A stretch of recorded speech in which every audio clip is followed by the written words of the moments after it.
El bullying es el clásico matonismo, una violencia agresiva, repetitiva, que además tiene una característica fundamental y es que se ejerce desde una posición de poder.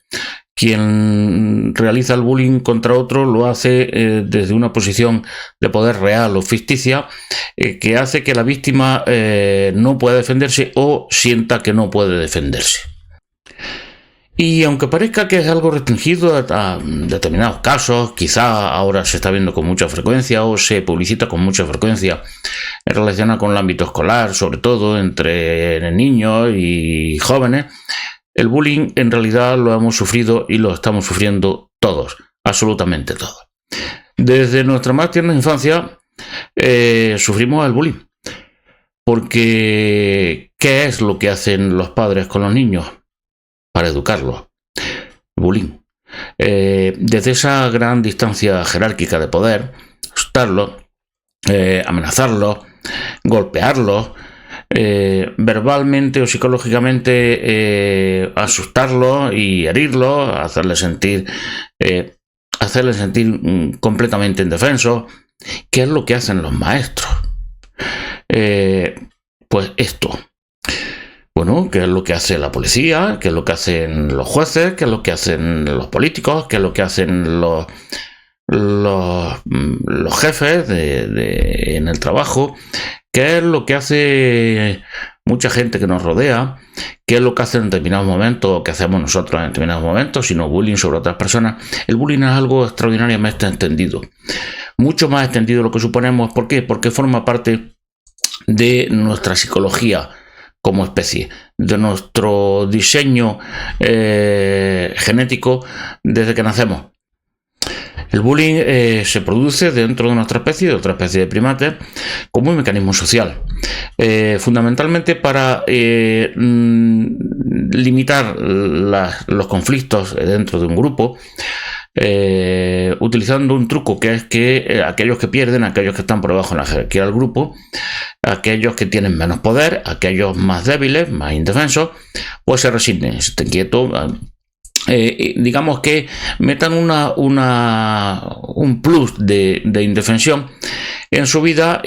¿Para qué? Para que aunque pudieran defenderse, muchas veces no lo hagan porque piensen que son mucho más indefensos de lo que son. Esto ahorra conflictos y mantiene más o menos la jerarquía del grupo, el orden social, y limita muchísimo esta conflictividad en la que unos intentan escalar dentro del grupo y otros intentan que no lo consigan los que están por debajo. El bullying, como el engaño, es decir, la mentira, forma parte consustancial de las sociedades de los primates y especialmente de las sociedades humanas. Esas dos cosas son unos pilares básicos que nosotros percibimos como negativos o que los conceptuamos como negativos, pero que forman parte de nuestra herencia genética, forman parte de esa preprogramación filogenética que no determina exactamente y concretamente cómo nos vamos a comportar en cada situación, pero que sí impone una serie de tendencias de comportamiento. Va a ser más fácil que en una determinada situación nos comportamos de una determinada manera porque así viene prefijado en ese programa informático que, bueno, con base en carbono, al que nosotros llamamos código genético, y que si bien no determina, como digo, absolutamente nuestra vida, nuestro comportamiento, pero sí establece una serie de marcos y de tendencias. Pues bien, tras esa preprogramación filogenética, ese paquete de tendencias de comportamiento con el que nacemos ya, con el que venimos de fábrica, complementa después con la vida, con la experiencia de la vida, con el aprendizaje. Y ahí entra fundamentalmente pues, la educación de los padres, de los maestros, y también las experiencias con los iguales, con otros niños, con otras personas, con las que competimos, etcétera, ganamos, perdemos. Todo eso se va marcando ahí. Y esos aprendizajes no determinan, pero sí influyen decisivamente en cómo va a ser nuestro comportamiento posterior. Bueno, hasta aquí todo normal. Si queremos, desagradable, pero normal. Pero es que el bullying va un poco más allá y aquí es donde nos interesa incidir. Aquí es donde nos interesa poner el foco para darnos cuenta de hasta qué punto ese bullying está determinando mucho más de lo que debería nuestra vida. Y es el autobullying. Porque veréis, nosotros también nos comportamos como matones ante nosotros. No es que también nos comportemos como matones ante nosotros, es que somos nuestro principal matón. Somos los que principalmente nos hacemos bullying en muchas circunstancias de la vida, en muchas situaciones. Unos más que otros, pero todos lo hacen, todos lo hacemos. Unas sociedades más que otras, unos individuos más que otros, unas culturas más que otras. En concreto nuestra cultura marcada por un sistema moral, un sistema de creencias, una cosmovisión, incide muchísimo en algo que es la culpa, incide muchísimo en algo que es la obediencia, incide muchísimo en algo que es la sumisión, incide muchísimo en algo que es la indefensión, en la no violencia. Es decir, en poner la otra mejilla, en amar a tu enemigo, incide muchísimo en esta faceta que hemos dicho que podemos ser una especie de masoquismo, de síndrome de Estocolmo, ensalzado como algo bello moralmente, no diciendo, es que soy masoquista. Buenismo. Bueno, es un eufemismo también, es una forma de ver bellamente algo que es simplemente el ser inofensivo. No el ser no violento, no el ser pacifista, no, el ser inofensivo. Y el ser inofensivo se ensalza como una virtud, el ser estar indefenso y mantenernos en indefensión es una virtud. El sufrir el bullying es una virtud. El sufrirlo con resignación, el sufrirlo mansamente, es una virtud. Y hay una virtud en nuestro mundo, y esa virtud nos la han inculcado de pequeñitos.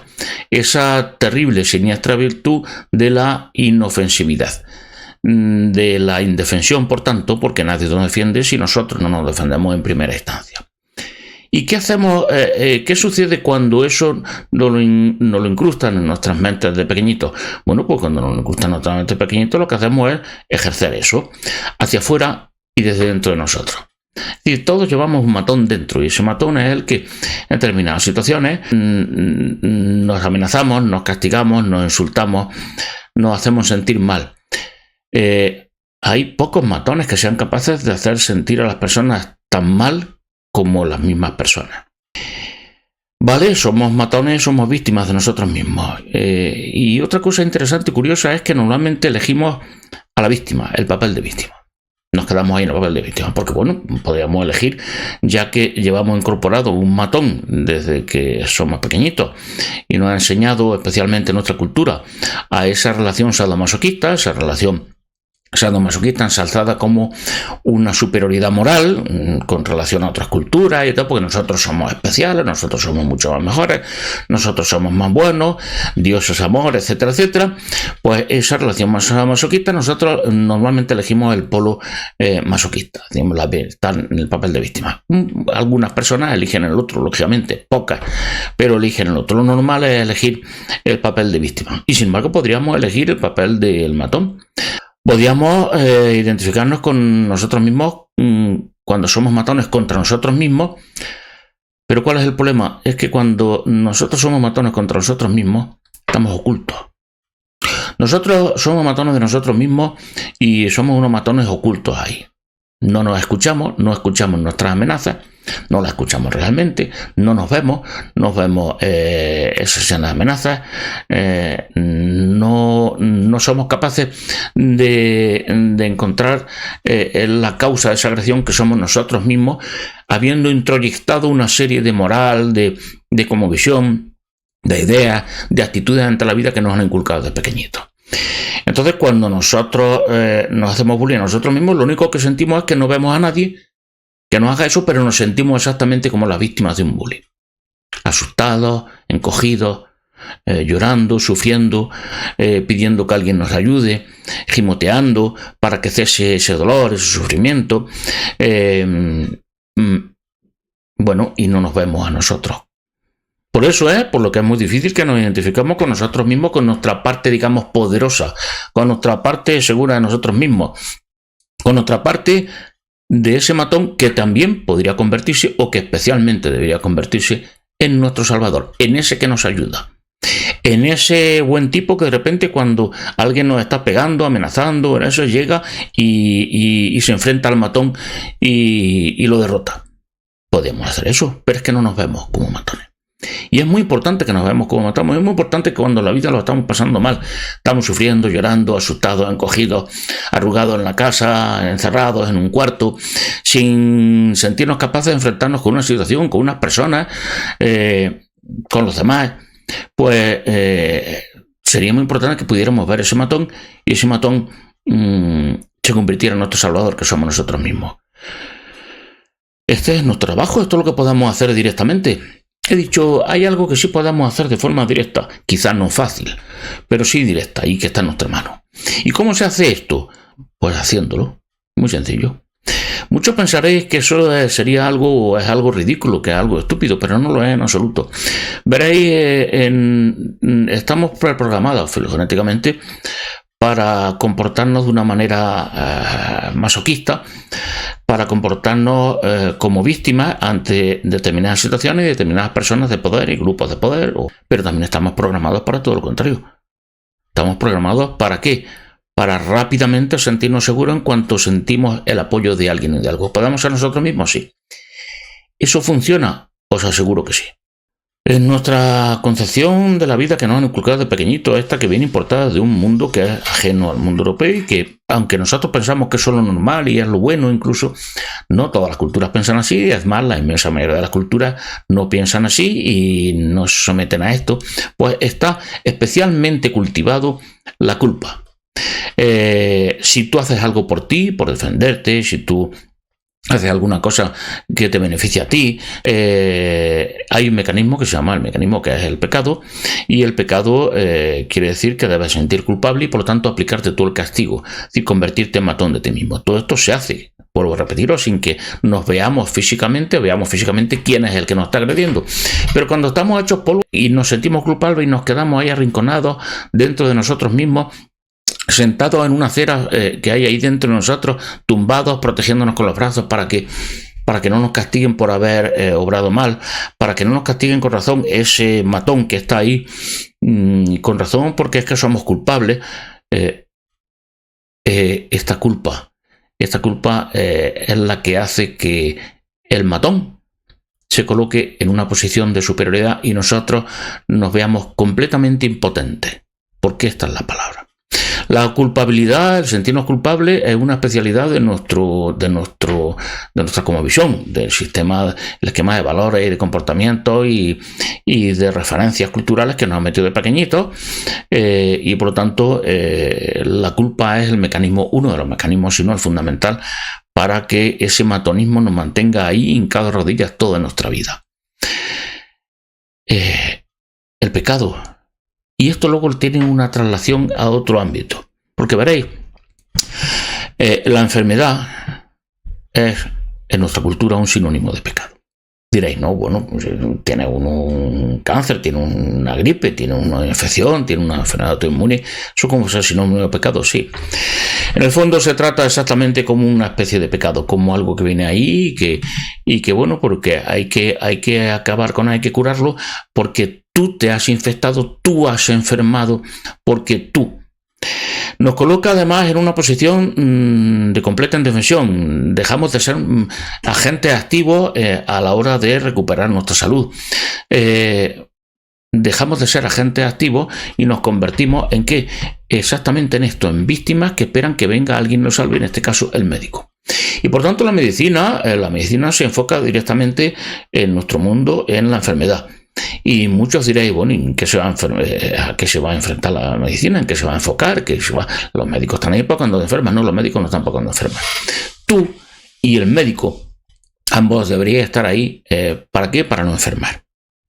Y si eso es así, también en las enfermedades que llamamos físicas, orgánicas, en las enfermedades psicológicas, muchísimo más. Porque veréis, el 90%, el 99% de las situaciones normales, psicológicamente hablando, de nuestra vida, aunque sean desagradables, se han convertido o se han transformado en enfermedad. Llega la psicología y se establece un psicologismo en nuestra vida, un psicologismo, todo se transforma en términos psicológicos, psiquiátricos, y lo que eran cosas normales, bueno, cuando uno tiene fiebre, cuando uno tiene una infección normal, que tenga fiebre, tenga inflamación, no tenga ganas de moverse, quiera estar abrigado, quieto y sin ganas de comer, es decir, todos son normales, son reacciones normales. Esas reacciones no se convierten en una enfermedad, pero en el ámbito psicológico sí, se convierte en una enfermedad. La ansiedad es una enfermedad, es algo negativo, es un trastorno psicológico. La depresión, el sentir ansiedad, es decir, el sentirse inquieto, estar nervioso ante una situación determinada es perfectamente normal, es una reacción tan normal y tan sana y tan adaptativa como la fiebre, la inflamación, o el sueño, el cansancio, o las ganas de no comer, o mejor dicho, las no ganas de comer. Es exactamente igual. Lo que llamamos depresión es la tristeza, una sensación muchas veces de tristeza, pero que lo englobamos ahí una serie de sensaciones como es el cansancio, la apatía, las ganas de no hacer nada, el sentir que no hay muchas cosas que te ilusionen por delante y que llega la tarde, llega el atardecer, llega el otoño, parecen un síndrome estacional que es perfectamente normal y natural, y entonces la gente, pues bueno, más o menos empieza a prepararse para la hibernación, y prepararse para una especie de hibernación invernal que lleva consigo el que te muevas poco, el que no tengas muchas ganas de acercar. Todo eso lo traducimos, lo interpretamos como enfermedad. Como enfermedad que es equivalente al pecado. Y por lo tanto hacemos lo mismo que con la enfermedad física, dejamos de ser nosotros personajes activos y nuestros médicos dejan de ser agentes de salud para convertirse en agentes de enfermedad. Porque veréis, puede parecer una cosa obvia, pero no es tan obvia. El que un médico se gana la vida con la enfermedad, no con la salud. Un médico gana dinero cuando te pones enfermo y tú le pagas para que te cure y te saque de la enfermedad. Un psicólogo exactamente igual, un psiquiatra igual. Un confesor exactamente igual. Un confesor vive de tus pecados. La culpa traducida en pecado y traducida también en enfermedad, y especialmente traducida en enfermedad psicológica. Tú eres un indefenso, no puedes hacer nada a ti porque estás enfermo. Entonces te califican y dicen, no, claro, es que hay que comprenderlo porque esta persona es que pues está deprimida, esta persona no está ansiosa, esta persona no ha aprendido habilidades sociales, esta persona no sabe, esta persona tiene una serie de trastornos que le imposibilitan valerse por sí mismo. ¿Y qué es lo que persigue el bullying?